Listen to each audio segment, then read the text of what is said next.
We have a very devoted colleague, Dr. Judith Cohen of Toronto, from York University, an ethnomusicologist, part of the folk troupe Jerry Naldo of the past, and an active researcher in Portugal. And she's going to talk about around the worlds of Sephardic music in 20 minutes. Okay, well, I'm going to try and keep it to 20 minutes. Of course, our two wonderful editors kept exactly to their time, or even less. I think possibly you were the only two people tonight who actually did that. So I wasn't really sure what to do. I'd like to thank Yitzhak, first of all, for putting this together and congratulate him on 30 years of this pioneering publication. I think it was the first internet, sort of discussion list and newsletter that I even learned how to use. So it's pretty amazing work, and that you've kept it up all this time. So Yitzhak and I see each other all the time at conferences. We fight all the time. We disagree all the time. We respect each other. We enjoy it. I don't know what I would do without you at these conferences, Yitzhak. So that wasn't what I meant to say, but it's okay. No. But it's true. Like I'm always glad to see you, and I always know there's going to be a great discussion. We went to bookstores in Madrid last time we hung out after a conference. He's the most fun person in the world to go to bookstores with, except he comes out of the bookstore carrying piles of books that he can't even carry, and then wonders how he's going to take them home. Anyway, good. My wife's still not up and didn't hear that, but believe me, okay, you've never been to our house. Okay. So anyway, I asked Yitzhak what he wanted me to do, rather belatedly, and he said, do everything. Tell everybody what you do and how you do it, and East Sephardic and West Sephardic and old stuff and Portuguese and where you come from and so on. I said, okay, I'll try and do that. Now I speak really, really quickly. My grandfather, may he rest in peace, used to tell me I was going to be fined for speeding. So what I've done is I've put together a very quick, non-sound, no sound, no video, PowerPoint just of images, and then I'll sort of talk and sing my way through it. So let me see if I'll just bring it up right now. There's no sound. I don't have to worry about that. Can you see it? Not yet. Oh, yep. Got it. Okay, so it's just a few slides. I always try to balance being a performer, a folk singer, and being an academic, and a storyteller, and a medievalist, and an ethnomusicologist with, footnotes ready as I wrote. I just wrote this like during today's presentations at the tip of my pen, or typewriter keys, or mouse, or screen swiping thumb tips. And this is some of the music that I've done. This is Balkan music. This is an old Balkan music group that I had for many years, medieval music, my daughter growing up and interviewing me on Instagram, and we had a really good time. That she's a musician as well, as singer and dancer. My PhD thesis, women in Judeo-Spanish songs in the Sephardic communities of Montreal and Toronto. I said pretentiously, survival, comma, function, and change, with a colon. And my old master's thesis, which was actually on women musicians in the three religions of medieval Spain. So, le rôle de la femme musicienne dans l'Espagne médiévale. And the interesting thing about that is that I did that when nobody was doing it. It was long before Facebook, and I couldn't say I was doing this cool thing on Facebook, and I, did all the work in physical libraries and worked on Jewish, Christian, and Muslim women musicians in medieval Spain and Portugal. And then some of the other things, music in the early days. I don't know how this got moved around here. This was my late father. He died when I was 5. He played the banjo. This is the banjo. Summer camp songs, a folk song club in school, Bob Dylan, Pete Seeger, Joan Baez, the Weavers. I was solo clarinet in the high school band, and I was editor, Judith and Annette, of the Jewish Y Teen Digest. And I actually wrote this when I was 12. I found this. I couldn't believe it. Do you feel like a hypocrite when you sing "We Shall Overcome" or "Go Tell It on the Mountain"? According to my French teacher, you should. His philosophy is that one should not sing songs unless one is from the culture. Cultural appropriation in the 1960s. This is about 1965 or so. So when I found this, I could not believe it. Before I started working on Sephardic music, I did French-Canadian dance music. Here I'm playing the Turkish Zurna, Mozart, with my sisters, arranged for 3 recorders, medieval music with my old group. This is the same group here. Revived. I don't have a picture of Jerry Naldo. I didn't put one in, but of course Jerry Naldo actually revived and played again in 2014 and 2015. And I've tended to gravitate toward the unofficial rather than the official world. I travel on a very small budget, and then I've met a lot of local people that way.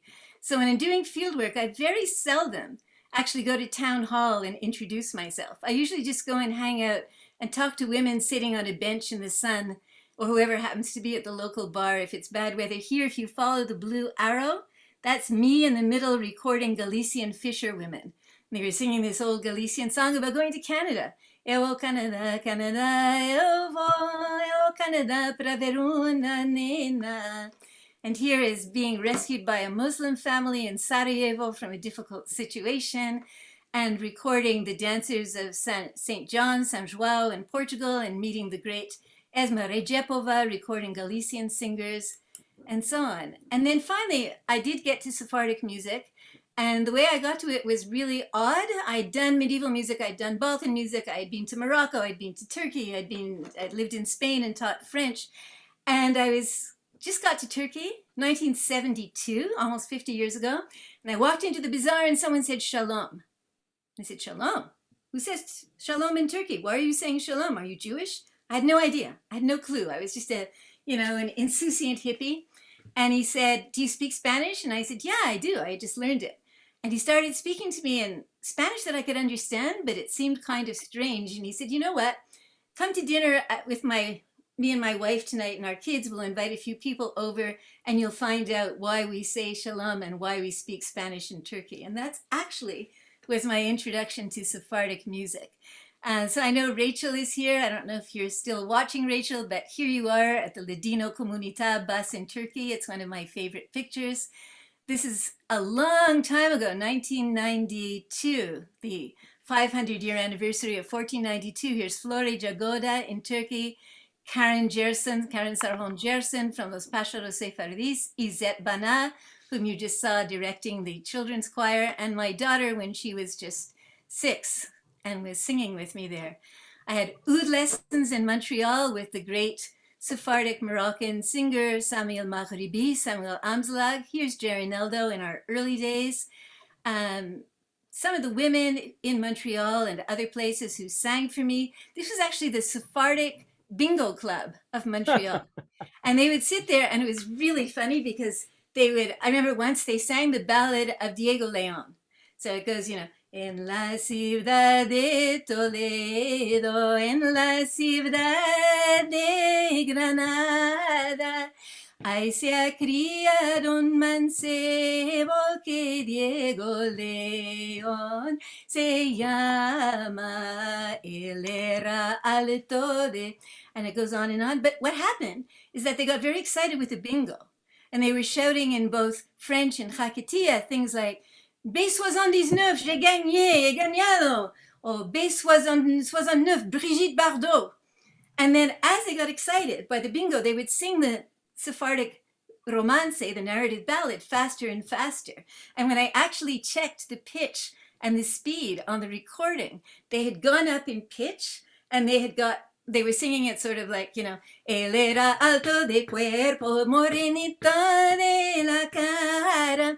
So it's really interesting because, sometimes you see these super, super serious performances of Sephardic songs. And my experience is that unless it is an occasion for being really solemn, unless it's Kippur or it's, Tisha B'Av, or it's a solemn occasion, people take these songs pretty lightly. They really enjoy singing them. She was actually, Shoshana, at this moment with a smile on her face, Esther Hachuel of Alcazar Quivir was singing Don Gato. So as you were telling this, I was remembering this. And this is what they do with Sephardic music in so-called medieval festivals in Spain, and now in Portugal too. They dress up in what they fondly imagine are medieval clothes and play things like plastic recorders. Here, the supposed medieval Sephardic bride is mounted on a donkey astride, with 4 girls carrying the chuppah and singing Hevenu Shalom Aleichem, which they assured me was a 14th century Sephardic song. And here I'm doing what we call in anthropology and ethnomusicology participant observation. So this is the so-called medieval Sephardic wedding in the Ribadavia. The rabbi and the groom are actually married to each other. They were one of the first married gay couples when the law came in Spain. Here they weren't yet married because they couldn't be, but they were the same couple. My daughter, myself, and some of the other medieval Sephardic wedding people. And then, as Yitzhak mentioned, I started working in Portugal. I started working with the crypto Jews because I wanted to know whether they had kept any old melodies. And they haven't, as far as I can see, but the role of music in their lives is really, really interesting. I talk about it, I've given talks about it, but I'm not going to do that right now because there's just no time. But these are some of the women that we became really, really close to. There's my daughter again.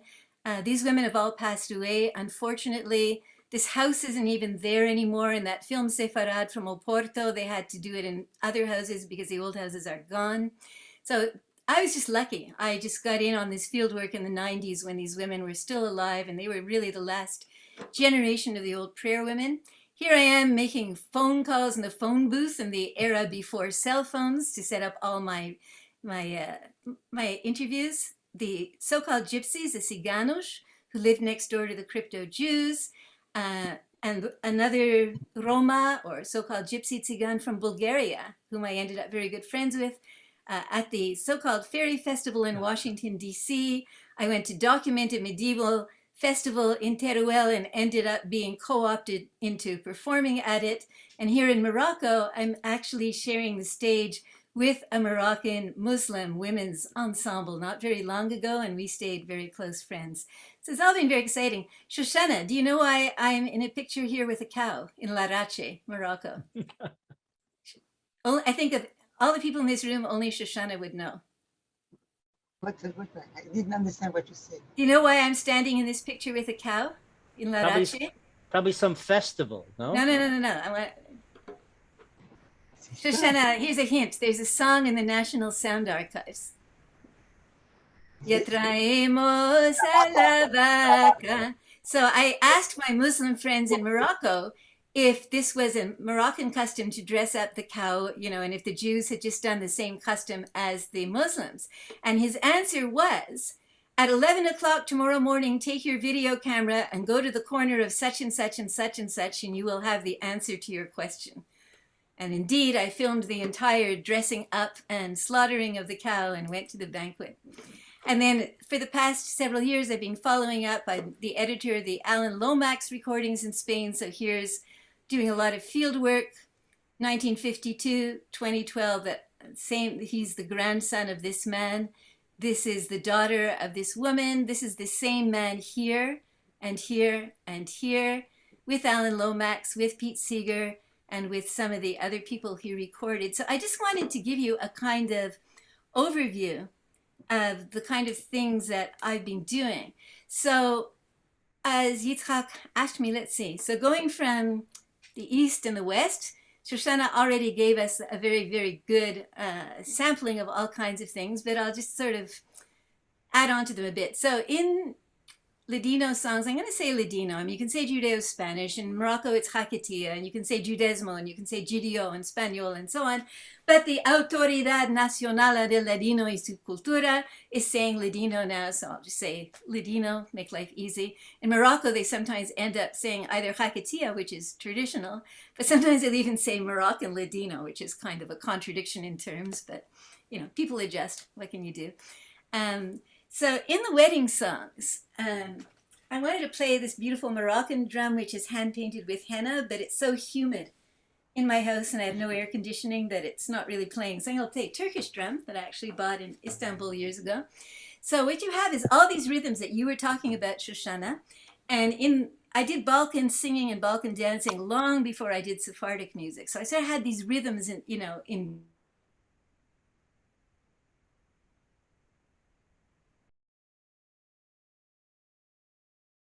2, 3, 2, 2, 3.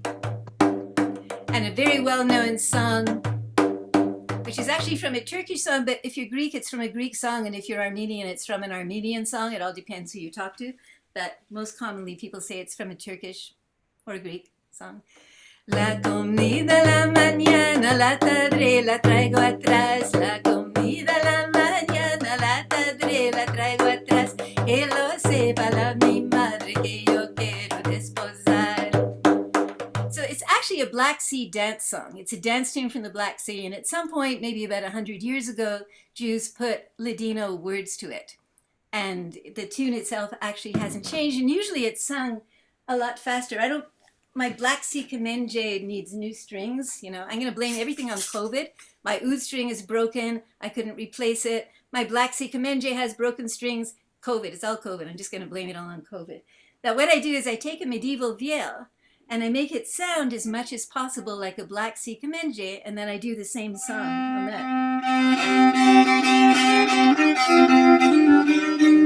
La comida la mañana, la tarde la traigo atrás, que no sepa la mi madre que yo quiero desposar.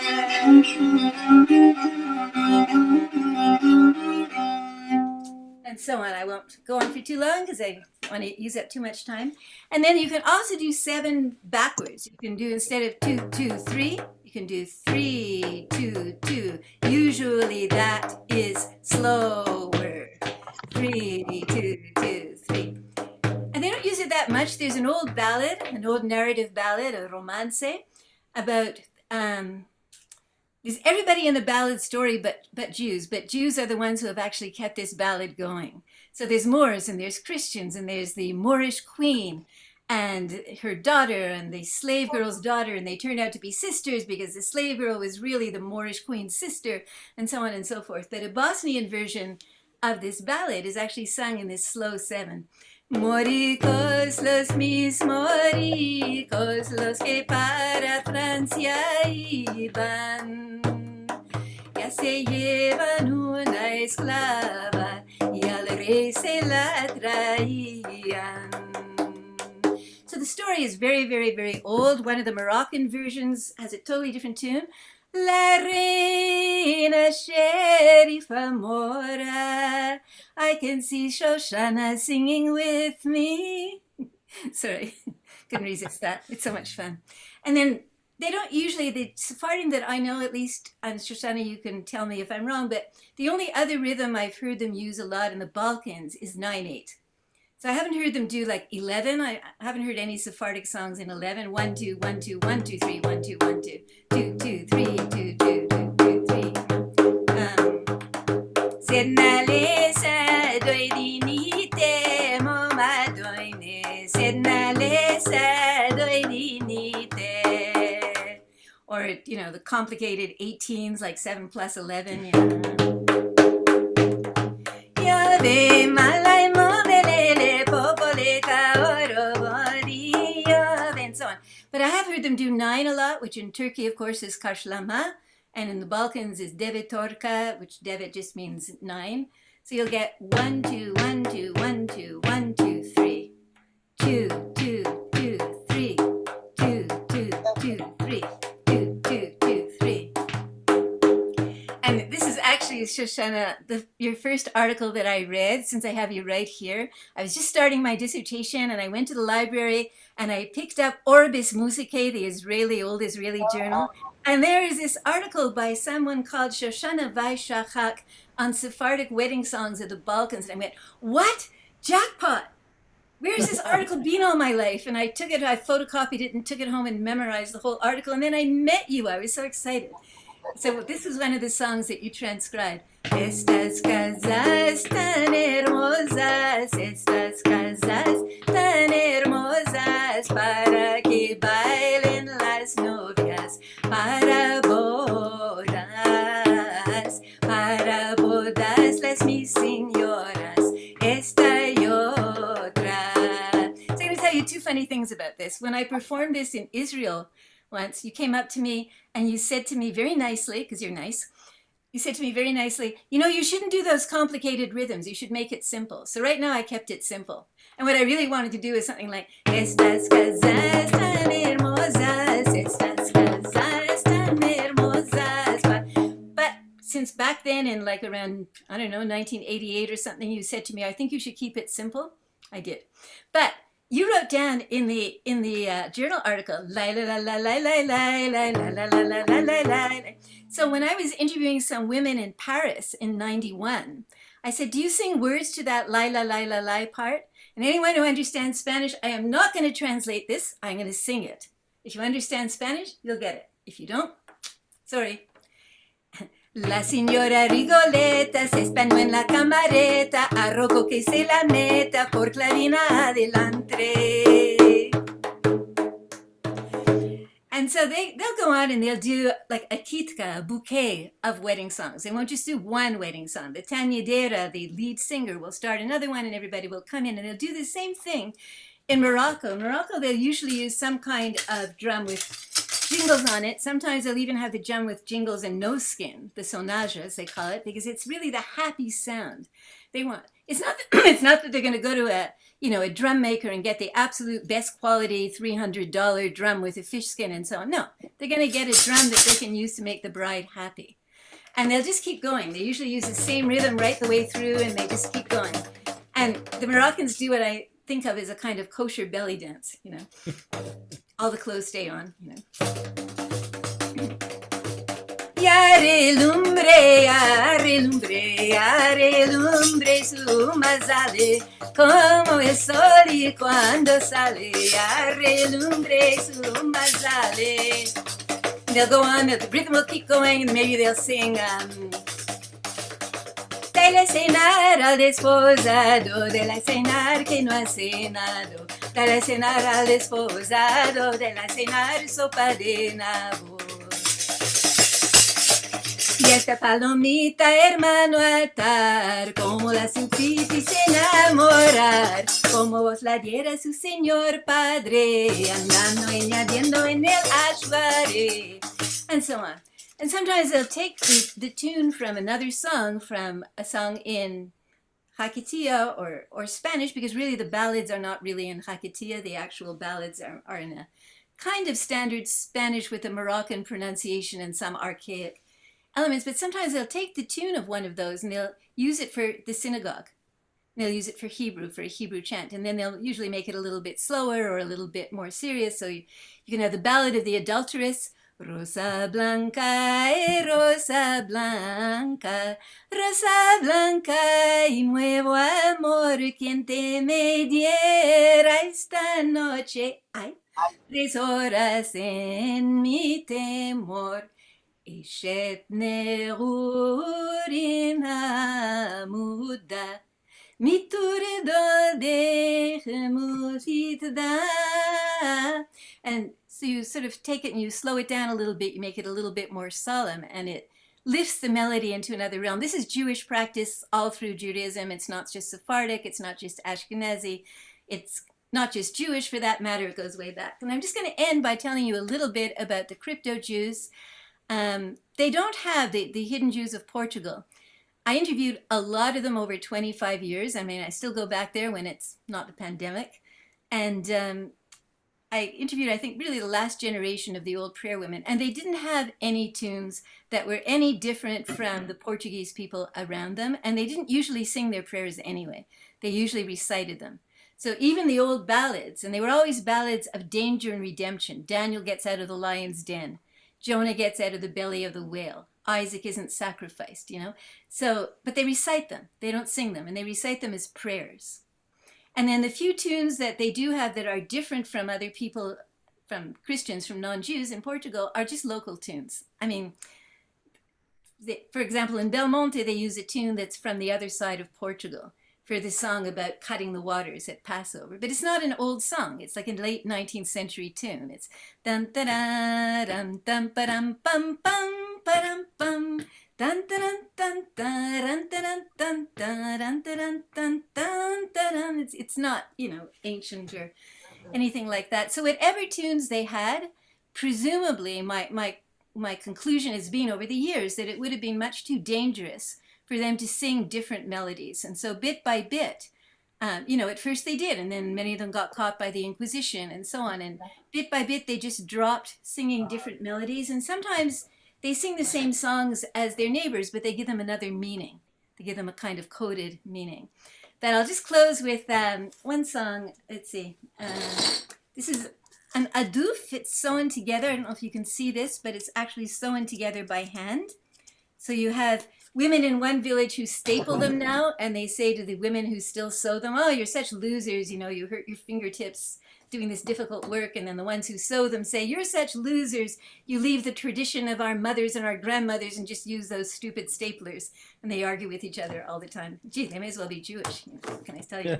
But this is not a Jewish song. It's a song that everybody knows. Jews know it, Christians know it.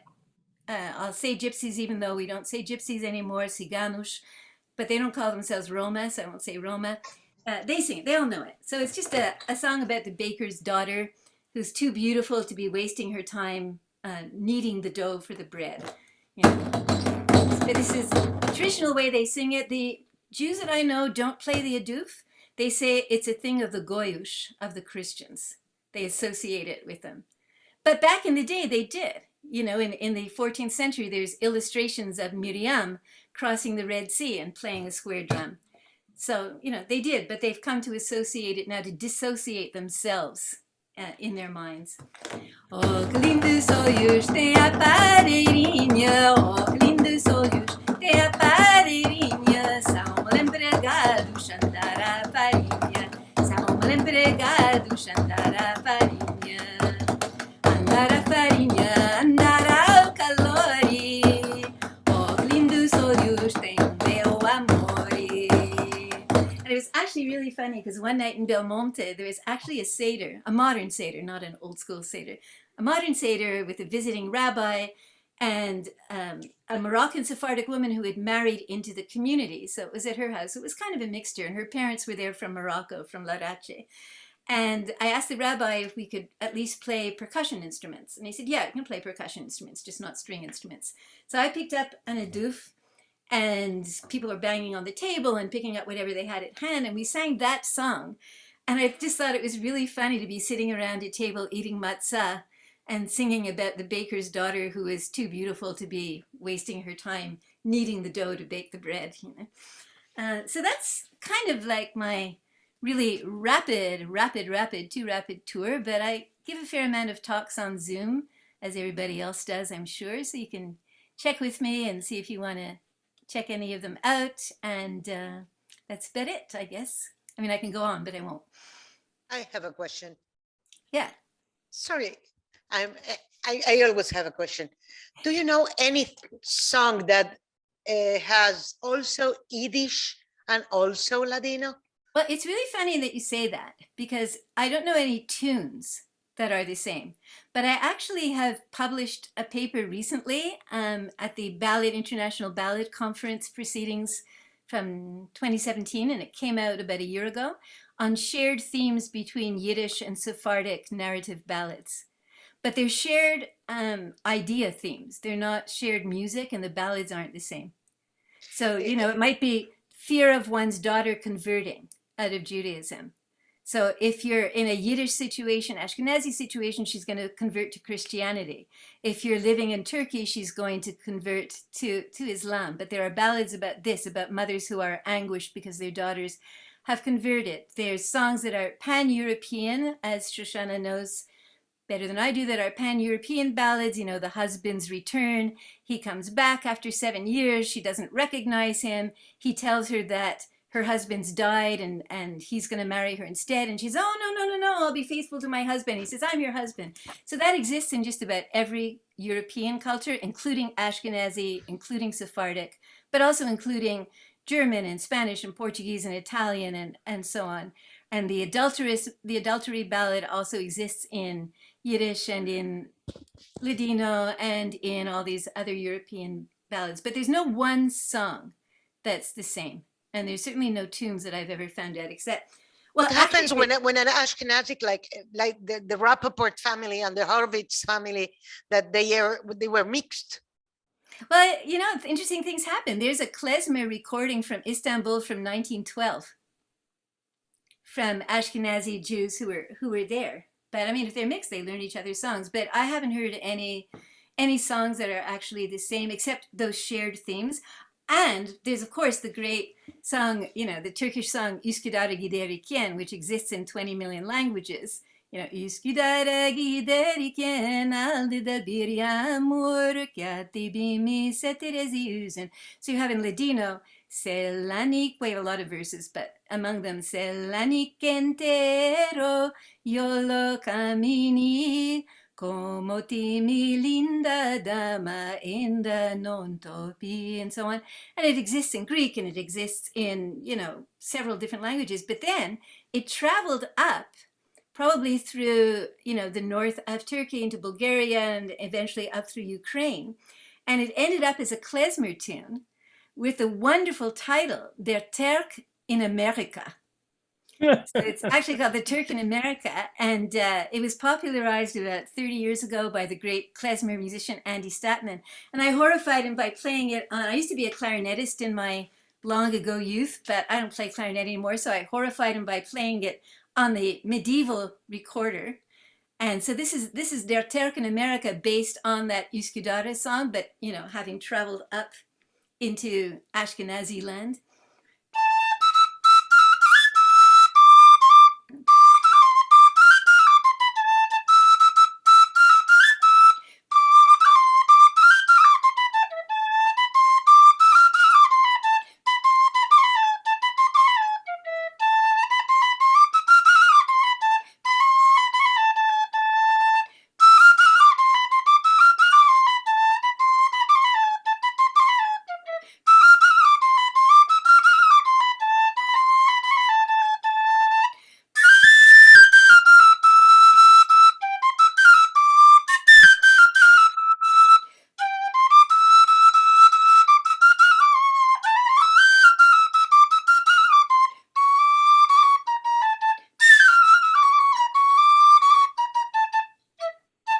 Hope my neighbors didn't mind that. I just realized it's almost 11 o'clock.